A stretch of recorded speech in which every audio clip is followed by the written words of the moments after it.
Et bon, c'est pas les hernies discales lombaires, donc ça va pas déterrer. Les hernies discales dorsales. Alors les hernies discales, c'est quoi? Le disque déshydraté se fissure, le nucléus qui est, lui, encore hydraté, bah, la pression, il transmet, puis il part dans la fissure, hernie. Malheureusement, quand on a affaire à des radiologues, que ce soit en scanner ou en IRM, on vous parle surtout de l'hernie, le disque. On ne vous dit rien sur les articulations, on ne vous dit rien sur l'état des muscles, on ne vous dit rien sur l'espace ici. Parce que cet espace-là qui s'affaisse, cet espace-là, on fait autant. Puis je vous assure, ça fait mal quand ça pince ici. C'est ce qu'on appelle le syndrome de Baastrup, qui est très rarement décrit dans les commentaires radio. Et qui est maintenant le syndrome trophostatique tout à fait. De 16. Tout à fait. Donc la douleur, elle est interépineuse. Hyperlordosée. Voilà. Et ce n'est pas une douleur de hernie discale. On vous dit, oh, il n'y a pas de hernie, donc vous n'avez pas mal. Bah non, rien à voir. La douleur, elle peut aussi bien venir de ça que des muscles. Alors les muscles, combien de fois sont-ils atrophiés en dégénérescence graisseuse? Aucun commentaire. Et pourtant, ce sont des muscles essentiels. Alors essentiels pourquoi? On va faire ce schéma-là. Ça va? Tout le monde suit? C'est la biomécanique de haute voltige. Ah, c'est la biomécanique. Mais ça rentre parfaitement dans le discours, parce que tu es en train de... Je t'écoute avec une très grande attention, que tu es en train de trouver des explications à une partie de la sémiologie que nous rencontrons. Et peut-être ici dans la salle, il y a des personnes qui... On en discutera cet après-midi. C'est le pivot ou c'est quoi? C'est celui-là, oui, celui-là. L3. Voilà, L3 est ici.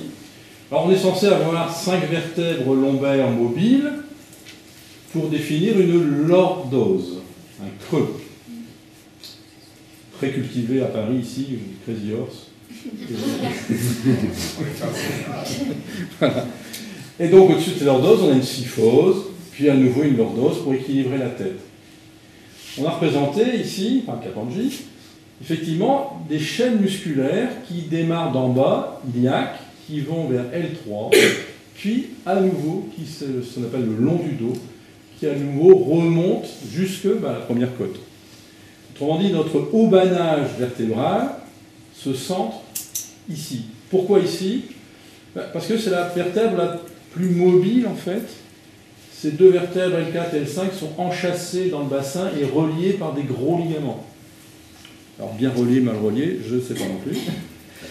Ces deux vertèbres ici sont très mobiles en flexion-extension.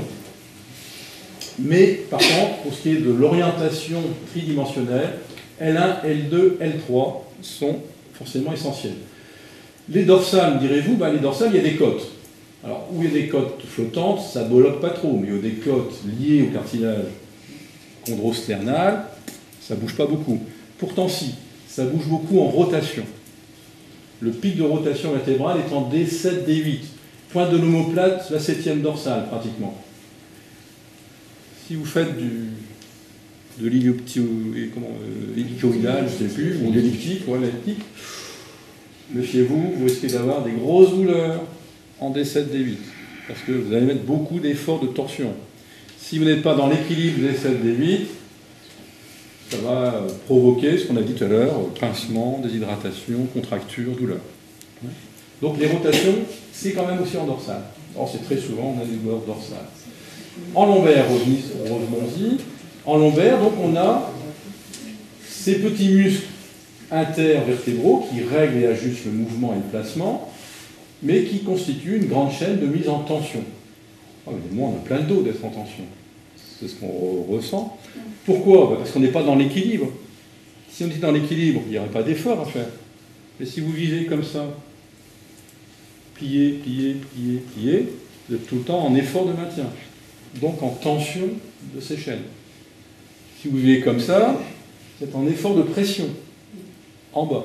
C'est pas bon.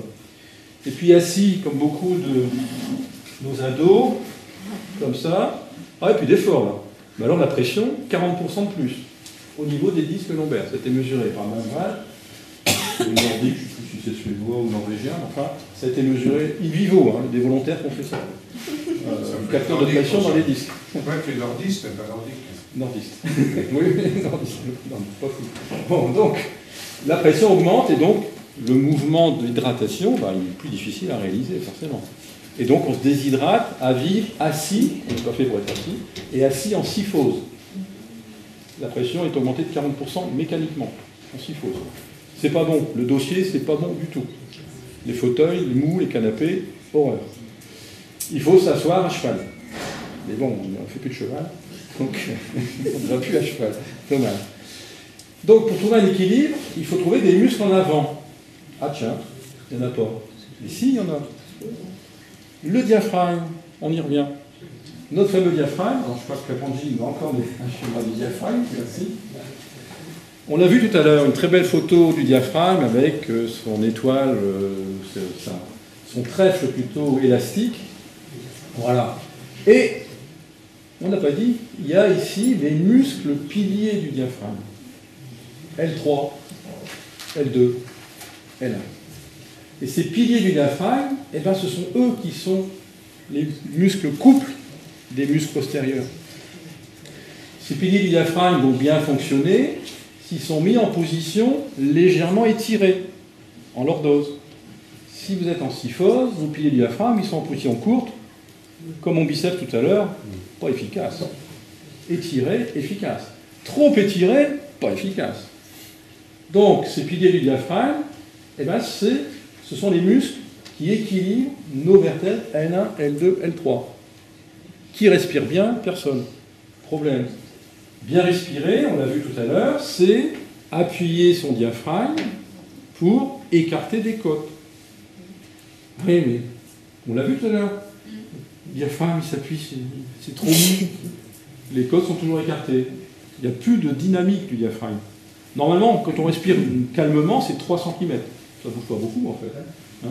C'est le milieu du diaphragme qui est fait avec ce qu'on appelle le centre phrénique, des petits muscles qui viennent s'attacher tout autour de ça. Sur les côtes. Et comme ce centre phrénique est fait avec des tissus conjonctifs, c'est assez souple a priori, ou peu réactif, et ce qui explique ce que tu es en train de dire. Or, notre diaphragme fonctionne en neuroproprioceptif, inconscient, bien entendu. Pour bien fonctionner, il faut un appui. Si je n'ai pas d'appui, je m'appuie. Je ne peux pas bien fonctionner en réponse économique. Je peux fonctionner, mais en volontaire. D'accord, mais pas en économique, involontaire. Marcher dans la base. Voilà, tout à fait. Je dois donc m'appuyer pour que ça descende efficacement et que mes côtes s'écartent. Mais il faut que l'élasticité me permette, au nucléaire, que ça remonte et que l'élastique fasse le mouvement inverse. Les côtes élastiques sont-elles élastiques? En plus, tu as les viscères qui sont assez lourds et l'abdomen qui n'est pas forcément très tendu. Donc, il faut compter sur l'élasticité. Pas de chance, elle n'est pas très bonne non plus pour le retour. Alors, le retour, il faut compter sur quoi? Sur les muscles. Encore une fois, parce qu'il n'y a pas d'élastique, il faut les muscles. Quels muscles? Pour faire remonter le diaphragme, s'il n'est pas sur l'élasticité, il faut le pousser. Il faut le pousser avec les muscles de gaine. Faites des abdominaux. Ah oui, mais c'est pas ça, les abdominaux. Quand vous faites en gymnastique des abdominaux, et vas-y, et vas-y, et vas-y, c'est les droits antérieurs et un peu les obliques. Non. Les muscles de gaine qui vous chassent la masse abdominale vers le diaphragme pour qu'ils puissent être en neuroproprioception élastique, ils sont transverses, grand oblique. On dit abdominaux, mais c'est faux. Ils sont thoraciques, 5e, 6e, 7e, 8e, 9e côte, tournent jusque là. La ceinture. Voilà, thoraco-abdominal. Et effectivement, ils aident, en contractant, ils aident à baisser les côtes.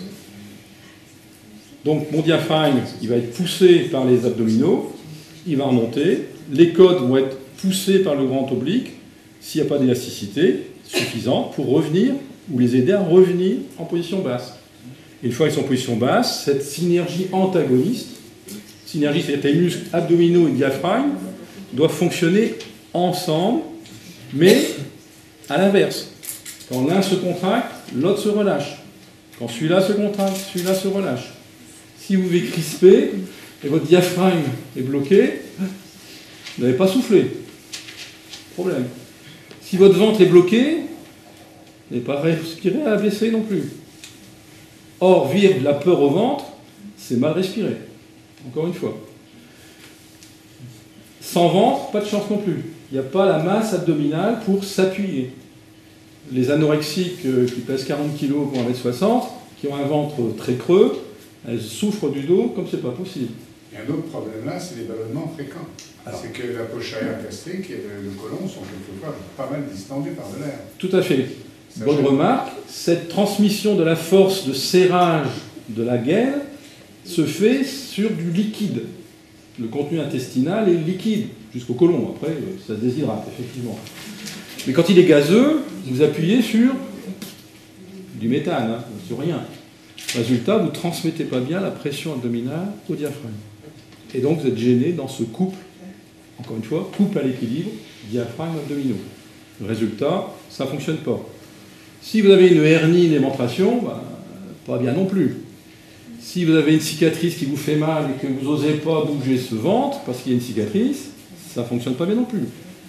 Bien des lombalgiques, je vois en décompensation parce qu'ils ont eu une célioscopie, même que ça. On dit on ne fait pas de dégâts, d'accord, mais le muscle, lui, il ne va pas apprécier qu'on lui passe à travers.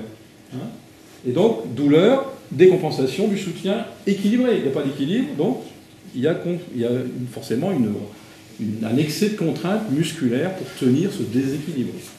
Là, comment il faut concevoir la neuroproprioception. Ce système, je dirais, musculaire et articulaire,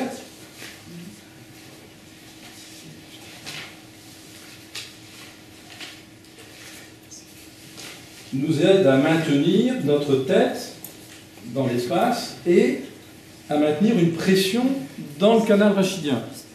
Quand l'abdomen est crispé, vous faites un effort de soulèvement, vous augmentez la pression abdominale. Et cette pression abdominale se transmet dans les structures liquidiennes, nerveuses, liquide céphalorachidien, jusqu'à la tête. On dit à faire des gros efforts de soulèvement et surtout en valsalva, c'est-à-dire quand on bloque la glotte, ça vous congestionne la tête jusqu'à vous donner même de l'hypertension intracrânienne, veineuse et liquide céphalorachidien. Si tout ça crée une hyperpression, entre nous souvent ça va avec les hémorroïdes d'ailleurs, l'hyperpression abdominale gêne le reflux hémorroïdaire, crée des hémorroïdes de toutes pièces. La constipation en rajoute une couche aussi, bien entendu. Donc cette pression, si elle est trop élevée en permanence, eh ben, les maux de tête, je pense qu'ils viennent tout seuls. L'hypertension crânienne, je dirais bénigne, mais douloureuse quand même. Un dernier élément qui mérite réflexion, mais je n'ai pas de réponse, mais je pose des questions, c'est notre réticulé. Notre réticulé rhombo-mésencéphalique, compliqué, c'est à la base du crâne. C'est à la base du crâne, et cette réticulée, qui est notre cerveau archaïque, les reptiles ont le même, ce cerveau archaïque va tout régler. Il règle notre thermogénèse, via l'hypothalamus, il règle notre système du sommeil, via aussi, c'est ce qu'on appelle la réticulée, il règle le système du sommeil. C'est un filet, c'est comme un filet. C'est un système diffus, on va dire. Il y a des noyaux, enfin cellulaires, mais c'est diffus. Il règle notre réveil, il règle notre système circulatoire, cardio-circulatoire, il règle notre système respiratoire, il règle par le voie du cervelet le tonus descendant, on est plus ou moins crispé sur ses appuis. Bref, cette réticulée, c'est un chef d'orchestre ici. Et dans cette région-là, il se passe bien des mystères. Là, j'ai dans ma population et là dans l'os, une personne, enfin, j'en ai eu près de deux, enfin, pas sûr du diagnostic, qui a déjà été opérée d'une malformation dite d'un Mercari. On a évité l'opération chez une, parce qu'il y a des fausses dans Mercari. Voilà. Il faut se méfier. Voilà. Sa sœur ne l'a pas, donc elle a évité, elle était dans l'os aussi, elle a évité l'intervention dite pour la Mercari. La Mercari, c'est quoi? C'est le système de suspension du cervelet, on va dire, principalement, qui ne tient pas pour raison malformative ou un hamac pas efficace. Et ce système, je dirais, nerveux qui descend dans le trou occipital, je pense que la circulation sanguine ou du LCR à ce niveau-là, ce n'est pas des compressions directes franches, mais doit être perturbée. Et qu'est-ce qu'il y a à cet endroit-là? Notre réticulé. On dit mal gérer les pressions autour de ce trou occipital, c'est pourquoi pas générer des souffrances de la réticulée, trouble du sommeil, trouble de l'éveil, la vigilance, trouble de la thermorégulation, trouble de la vasomotion, les sueurs, trouble tout ça, c'est le premier relais avant les relais médulaires. Autre particularité que j'ai lue, dans ce système de réticulé, c'est là où on trouve les seuls neurones branchés directement aux vaisseaux cérébraux. Les vaisseaux cérébraux n'ont pas de vasomotion, classiquement, et pourtant, là, il y a des neurones branchés directement sur les vaisseaux. Or, bien des migraines, maintenant, sont attribuées à un déclencheur rhombencéphalique. Est-ce que les migraines de l'élan dans l'os ne sont pas liées à cette irritation réticulée et de ces fameux branchements neurovasculaires locaux, seulement que là. Donc voilà, la neuroproprioception, ça...